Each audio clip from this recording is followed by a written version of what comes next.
நீ பறவை சொல்லவா இப்ப சொல்லணுமா? இப்பவே சொல்லிடுங்க. என்ன சொல்லுது? உங்களுக்கு என்ன எவ்வளவு பிடிக்கும்? எனக்கு ரொம்ப பிடிக்கும். சரி, இந்த ஜீவா பையில கல்யாணம் பண்ணிக்கலாமா? யாரோட? அதான் இந்த மீனாட்சி பிள்ளையோட. அது நடக்கிறப்ப நடக்கட்டும். இப்ப என்னதுக்கு அதை பத்தி கவலைப்பட்டு? இப்ப வேற எதுக்கு ஆண்டாலியா? அதெல்லாம் தேவை கிடையாது. அது தானா இது ஓடி விடுங்க. நமக்காக எல்லாம் காத்து கிடக்கட்டும் கும்பல் கிடையாது இதெல்லாம். சூப்பர். எனக்கு அப்பதான் நீங்க ஒரு டான்ஸ் மட்டும் ஆடிட்டீங்கன்னா நான் செம்ம ஹாப்பி ஆயிடுவேன். டெஃபினெட்லி எல்லாருமே ஹாப்பி ஆயிடுவாங்க. ஒரு 4 ஸ்டெப் மட்டும் போடலாம். அங்கே குரல் வரணும். நான் அவங்களுக்காக தான் வந்திருக்கேன், உங்களுக்காக தான் வந்திருக்கேன். இங்க சவுண்ட் வருது, இங்கே வர மாட்டேங்குது. கேட்கல சத்தமா? ரெடியா?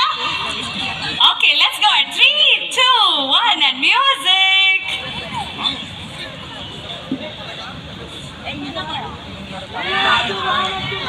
என்ன பாட்டு மேம் போடலாம்? நிலாது வனத்து மேலே. ஓகே, நிலாது. ஓகே, அது ஓகே.